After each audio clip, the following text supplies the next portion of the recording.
নমস্কার বন্ধুরা, পুষ্পিতার রান্নাঘরে আপনাদের সবাইকে স্বাগত। আজকে নিয়ে এসেছি 3 ধরনের মাখামাখি বেলাবেলি ঝামেলা ছাড়াই ইনস্ট্যান্ট বানিয়ে ফেলা যাবে এমনই নরম সফট তুলতুলে পুরো ডিমের পরোটা রেসিপি। ইনস্ট্যান্ট ডিমের পরোটা আপনারা এভাবে বানিয়ে নিতে পারেন, বাচ্চাদের স্কুল টিফিনে কিংবা লাঞ্চ বক্সেও দিতে পারেন। তবে চলুন দেখে নিই আজকের রেসিপিগুলো। আজকের এই ডিম পরোটাটি বানানোর জন্য এখানে আমি একটা বাটির মাপে হাফ বাটি ময়দা আর হাফ বাটি আটা নিয়েছি। আপনারা চাইলে এখানে যে কোনো একটা দিয়েও বানিয়ে নিতে পারেন। এরপর আমি এখানে দিয়ে দিলাম পরিমাণ মতো লবণ দেওয়ার পর আমি আটা, ময়দা আর লবণটাকে একসাথে মিশিয়ে নিচ্ছি। এখানে মিশিয়ে নেওয়া হয়ে গেছে। এরপর আমি এখানে দিয়ে দিচ্ছি জল। তবে জলটা একেবারে না দিয়ে আমি অল্প অল্প করে জলটা দিয়ে একটা পাতলা ব্যাটার করে নিব। এখানে ব্যাটারটা কিন্তু ঘন হবে না, একটু পাতলা করেই মাখতে হবে। আর মাখার সময় ধ্যান রাখবেন যাতে কোনো গুটলি না থাকে। এখানে দেখুন ব্যাটারটা আমার রেডি হয়ে গেছে। আর ব্যাটারটা দেখুন কত পাতলা হয়েছে। ঠিক এইভাবেই পাতলা ব্যাটার রেডি করে নিতে হবে। এখানে ব্যাটারটা রেডি হয়ে গেছে, সাইডে রেখে দিলাম। আর এখানে আমি নিয়েছি 3টা ডিমের পরিমাণটা আপনারা এখানে বাড়াতেও বা কমাতে পারেন। এখানে আমি 3টা ডিম একটা বাটিতে ফাটিয়ে নিচ্ছি। দেখুন এখানে আমি 3টা ডিম ফাটিয়ে নিয়েছি। এরপর কি করব না, ওই ডিমের মধ্যে আমি দিয়ে দিলাম অল্প একটু নুনটা দিয়ে আমি ডিমটাকে একটু ফেটিয়ে নিব। ডিমটা এখানে ফেটানো হয়ে গেছে, সাইডে রেখে দিলাম।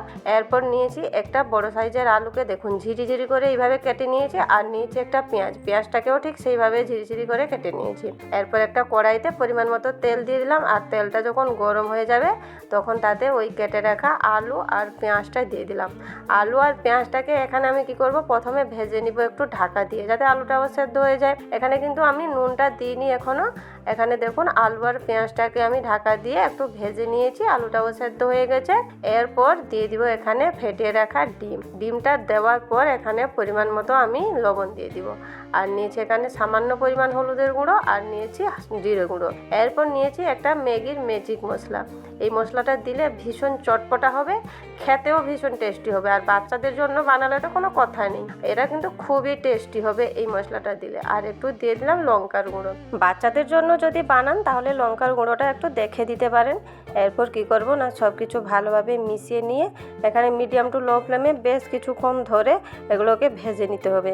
এখানে ডিমের কাঁচা গন্ধটা যাতে বেরিয়ে যায় ঠিক সেই রকম ভেজে নিতে হবে। বেশ কিছুক্ষণ ধরে এখানে ভেজে নিয়েছি। আর দেখুন পুরটা পুরো ঝুরঝুরে হয়ে গেছে, সব কিছু ভাজাও হয়ে গেছে। এখানে পুরটাকে একটা প্লেটে বের করে এনেছি। আর এদিকে পুরটা একটু চটপটা করার জন্য আমি নিয়েছি 2 চামচ টমেটো সস। আপনারা চাইলে স্কিপ করতে পারেন, যদি দেন তাহলে কিন্তু খেতে আরও ভালো লাগবে। এখানে আমি 2 চামচ টমেটো সস দিয়ে খুব ভালোভাবে মিশিয়ে নিলাম। পুরটা এখানে রেডি হয়ে গেছে। আর এদিকে রুটিগুলো বানিয়ে নিব। তার জন্য একটা প্যানে পরিমাণ মতো আমি ব্যাটার দিয়ে দিলাম। আর ব্যাটারটা দেওয়ার পর চামচে এইভাবে ঘুরিয়ে নিব। আপনারা চাইলে আগে থেকে একটু তেল দিয়েও ব্রাশ করে নিতে পারেন।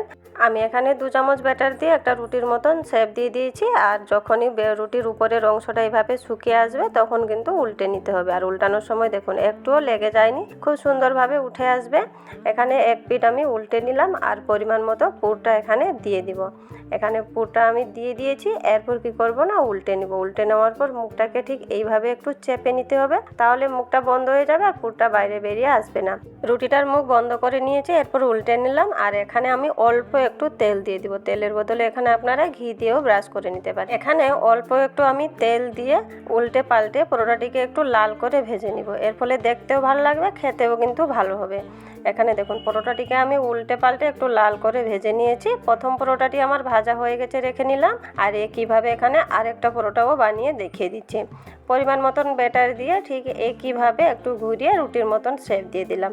এই পরোটাটি বানানো কিন্তু খুবই সোজা বন্ধুরা। মাখামাখি বেলাবেলি ঝামেলা ছাড়া কিন্তু সকালে তাড়াহুড়োতে এইরকম পরোটা কিন্তু বানিয়ে নিতে পারেন। আর বাচ্চাদের টিফিনেও দিতে পারেন, না হলে ঘরে খাওয়ার জন্য এমনি বানিয়ে নিতে পারেন। খেতে কিন্তু ভীষণ টেস্টিও, পুরো নরম সফট হয়, মুখে দেওয়ার সাথে সাথে কিন্তু মিলিয়ে যায়। বন্ধুরা আমার চ্যানেলের রেসিপিগুলো কেমন লাগছে কমেন্ট বক্সে অবশ্যই জানাবেন। আর রেসিপিগুলো ভালো লাগলে অবশ্যই চ্যানেলটিকে একটু সাবস্ক্রাইব করে পাশে থাকবেন। আর ফেসবুক থেকে দেখলে পেজটিকে অবশ্যই ফলো করে দিবেন। এখানে দেখুন কথা বলতে বলতে আমার আরো একটা পরোটা ভাজা হয়ে গেছে। আর দেখুন কতটা সুন্দর কালার এসছে, দেখতেও খুব ভালো হয়েছে, দেখেই বুঝতে পারছেন কতটা নরম হয়েছে। আর এখানে দেখুন একইভাবে আমি সমস্ত পরোটা কিন্তু এখানে ভেজে নিয়েছি। এরকম কম সময়ের মধ্যে নরম সফট এইরকম পরোটা কিন্তু বানিয়ে বাড়িতে দেখতে পারেন। আর কমেন্ট বক্সে অবশ্যই জানাবেন। আজকের মতো এই পর্যন্তই, আবার দেখা হবে নতুন কোনো রেসিপিতে। ভালো থাকবেন, সুস্থ থাকবেন।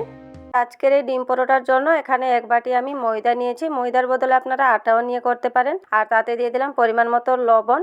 এরপর তাতে অল্প অল্প জল দিয়ে একটা পাতলা ব্যাটার তৈরি করে নিব, তবে বেশি পাতলা করা যাবে না, ঠিক এইভাবে যাতে পাতলা থাকে। এই দেখুন একটা চামচে 9 ড্র করেছি, একে অপরের সাথে যাতে জুড়ে না যায়। এদিকে 2টা ডিম আমি নিয়েছিলাম আর ডিমটাকে আগে থেকেই ফেটিয়ে নিয়েছি। এরপর তাতে দিয়ে দিব একটা মিডিয়াম সাইজের পেঁয়াজ কুচি, খুবই ছোট ছোট করে কেটে নিতে হবে। একটা মিডিয়াম সাইজের টমেটো কুচি নিয়েছি, তার সাথে কিছু ক্যাপসিকাম কুচি নিয়েছি আর ঝালের জন্য নিয়েছি কিছু লঙ্কা কুচি। এরপর তাতে পরিমাণ মতো লবণ দিয়ে দিলাম আর সামান্য পরিমাণ দিয়ে দিলাম ভাজা জিরে গুঁড়া আর দিয়ে দিলাম হাফ চা চামচের মতো চিলি ফ্লেক্স। এরপর সবকিছু ভালোভাবে মিশিয়ে নিব।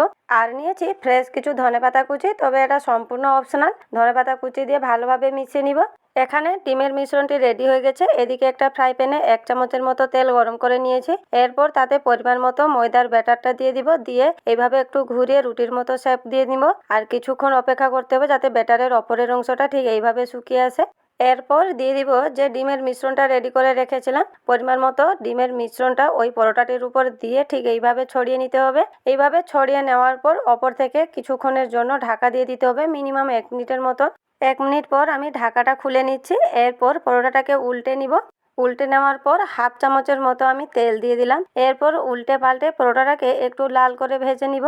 এখানে বন্ধুরা দেখুন, খুবই যখন হাতে কম সময় থাকবে তখন এইভাবে ডিম পরোটাটি বানিয়ে নিতে পারেন কোনো কিছু ঝামেলা ছাড়া। খুব সহজেই বানিয়ে বাচ্চাদের স্কুল টিফিনে বা অফিস টিফিনেও দিতে পারেন, বা এমনকি যখন ছোটোখাটো খিদে লাগবে খুব সহজে এটি বানিয়ে নিতে পারেন। আর দেখুন বন্ধুরা, আমি এখানে 2টা পরোটা বানিয়ে নিয়েছি। বানিয়ে একটু ছোট ছোট পিস করে কেটে নিচ্ছি, বাচ্চাদের স্কুল টিফিনে দেওয়ার জন্য সুবিধা হবে। আর দেখুন পরোটাগুলো কতটা নরম সফট হয়েছে। যতটাই নরম সফট হয় পরোটাটি খেতেও কিন্তু ভীষণ স্বাদের হয়। যে কোনো সসের সাথে খেতে ভীষণই ভালো লাগে। বন্ধুরা, আজকের আমার এই বেলাবেলি ঝামেলা ছাড়া ডিম পরোটা রেসিপিটি কেমন লাগলো কমেন্ট বক্সে অবশ্যই জানাবেন। যদি ভালো লেগে থাকে তাহলে ভিডিওটিকে লাইক কমেন্ট শেয়ার করে চ্যানেলটিকে সাবস্ক্রাইব করে পাশে থাকবেন। নমস্কার বন্ধুরা, আজকের মতো এই পর্যন্তই। আবার দেখা হবে নতুন কোনো রেসিপিতে। ভালো থাকবেন, সুস্থ থাকবেন। আজকের এই নতুন ধরনের পিঠে রেসিপির জন্য এখানে আমি 3টা ডিম নিয়েছিলাম আর ডিমটাকে আমি আগে থেকেই ফেটিয়ে নিয়েছি। ডিমের পরিমাণটা এখানে আপনারা বেশি কম করে নিতে পারেন। এরপর ওই ফেটানো ডিমে আমি 1 চামচ চিনি দিয়ে দিলাম। এরপর চিনিটাকেও ডিমের সাথে খুব ভালোভাবে ফেটিয়ে নিব। এখানে দেখুন চিনিটাকে আমি ডিমের সাথে খুব ভালোভাবে ফেটিয়ে নিয়েছি। এরপর তাতে দিয়ে দিব 1 বাটি মেপে দুধ। এখানে দুধটাকে আমি আগে থেকেই জাল দিয়ে রেখেছিলাম। 1 বাটি দুধ মিশিয়ে নেওয়ার পর তাতে ওই বাটির মাপেই 1 বাটি ময়দা দিয়ে দিব। এখানে ময়দার বদলে আপনারা আটা দিয়েও করতে পারেন, তবে ময়দা দিয়ে করলে পিঠেটি খেতে খুব স্বাদের হয়। সবকিছু ভালোভাবে মিশিয়ে নিব যাতে ময়দার কোনো দেলা না থাকে। এখানে সবকিছু ভালোভাবে মিশিয়ে নিয়েছি আর ব্যাটারটা দেখুন বেশিও পাতলা নয় বেশিও ঘন নয়। এরপর তাতে দিয়ে দিব পরিমাণ মতো লবণ। লবণটাকেও ব্যাটারের সাথে খুব ভালোভাবে মিশিয়ে নিব। মিশিয়ে নেওয়ার পর এখানে দেখুন ব্যাটারের ঘনত্বটা আমি দেখিয়ে দিচ্ছি, ঠিক এইভাবেই রাখতে হবে। একটা চামচ দিয়ে এভাবে একটা লাইন ড্র করে দেখে নিতে পারেন। এরপর ওই ব্যাটারে দিয়ে দিব 2 থেকে আড়াই চামচের মতো গলিয়ে নেওয়া বাটার। বাটার দিলে পিঠেটি খুবই নরম সফট হবে আর খেতেও ভীষণই স্বাদের হবে। এছাড়া যে কাঁচা ডিম ব্যবহার করা হয়েছে, কাঁচা ডিমের একটা গন্ধ থাকে, ওই গন্ধটাও দূর করবে। এখানে বাটারকে আমি ব্যাটারের সাথে খুব ভালোভাবে মিশিয়ে নিয়েছি আর ব্যাটারটাও সম্পূর্ণ রেডি হয়ে গেছে। এদিকে একটা ফ্রাই প্যানে অল্প একটু তেল আমি দিয়ে গরম করে নিয়েছি। এরপর তাতে পরিমাণ মতো ব্যাটার দিয়ে এইভাবে একটু রাউন্ড করে নিব।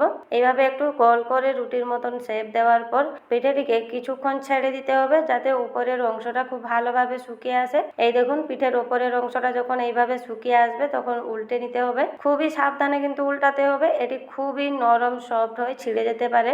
এখানে পিঠেটিকে আমি উল্টে পাল্টে 2 পিঠ খুব ভালোভাবে ভেজে নিয়েছি। পিঠেটি এখানে রেডি হয়ে গেছে, আমি বের করে নিচ্ছি আর দেখুন কতটা পাতলা হয়েছে। একইভাবে এখানে সব কটা পিঠে আমি বানিয়ে নিব। এই দেখুন এখানে সব কটা পিঠে আমি বানিয়ে নিয়েছি আর কতটা পাতলা নরম সফট হয়েছে দেখুন বন্ধুরা। এই পিঠেগুলোকে এইভাবে বানিয়েও খাওয়া যায়। পিঠেগুলোর যাতে আর একটু স্বাদ বাড়ে তার জন্য এদিকে একটা ফ্রাই প্যানে 1 চামচের মতো ঘি নিয়েছি। ঘিটা গরম হয়ে গেলে তাতে 1 বাটি দিয়ে দিব নারকেল কোড়া, তার সাথে নিয়েছি কিছু ড্রাই ফ্রুটস আর নিয়েছি পরিমাণ মতো চিনি। এরপর তাতে ফ্লেভারের জন্য 2টা এলাচিকে থেতো করে দিয়ে দিলাম। সব কিছু মিশিয়ে লো ফ্লেমে পুরটাকে এইভাবে একটু নাড়াচাড়া করতে থাকবো। আর কিছুক্ষণ পর দেখুন পুরটা ঠিক এইভাবে একটু জোড়া জোড়া হয়ে যাবে, তখন কিন্তু পুরটা রেডি হয়ে যায়। আর এই পুর হতে কিন্তু বেশি সময় নেয় না। এদিকে যে পিঠেগুলো বানিয়ে রেখেছিলাম ওগুলোও ঠান্ডা হয়ে গেছে, আর পুরটাকে একটু বের করে আমি ঠান্ডাও করে নিয়েছিলাম। এরপর পরিমাণ মতো পুর ওই পিঠের উপর দিয়ে যেভাবে আমরা পাটিসাপটা পিঠে বানাই ঠিক সেইভাবে একটু রোল করে নিব। আর এইভাবে পুর দিয়ে পিঠেটিকে রোল করে নিলে বন্ধুরা এই পিঠেটির স্বাদ কিন্তু দ্বিগুণ বেড়ে যায়, আর খেতেও বন্ধুরা ভীষণই স্বাদের হয়। এখানে দেখুন খুব সুন্দরভাবে একটা পিঠে আমি বানিয়ে নিয়েছি, আবারও একটা বানিয়ে নিচ্ছি। এই রকম পিঠে বানিয়ে বাচ্চাদের স্কুল টিফিনেও দেওয়া যায়, এমনকি সকালে বিকালে জলখাবার হিসেবেও এই পিঠেটি বানিয়ে নিতে পারেন বন্ধুরা। আর এটি সকলেরই খুবই পছন্দের হবে, এতটাই নরম সফট হয় বন্ধুরা, বলে বোঝাতে পারবো না। একবার হলেও আপনারা ট্রাই করবেন। একে একে এখানে সব কটা পিঠে আমি বানিয়ে নিয়েছি। আর পিঠেগুলোকে দেখুন বন্ধুরা, দেখতে কতটা সুন্দর লাগছে। পিঠেগুলো দেখতে যেমনই হয় বন্ধুরা, খেতেও কিন্তু দুর্দান্ত স্বাদের হয়। একটা পিঠে আমি ছিঁড়েও দেখিয়ে দিলাম, দেখুন কতটা নরম সফট হয়েছে। আজকের আমার এই নতুন ধরনের পিঠে রেসিপিটি কেমন লাগলো অবশ্যই কমেন্ট বক্সে জানাবেন। যদি ভালো লেগে থাকে তাহলে লাইক শেয়ার করবেন। আর ইউটিউব থেকে দেখলে চ্যানেলটিকে সাবস্ক্রাইব করে পাশে থাকবেন। ফেসবুক থেকে দেখলে পেজটিকে ফলো করে দেওয়ার অনুরোধ রইল।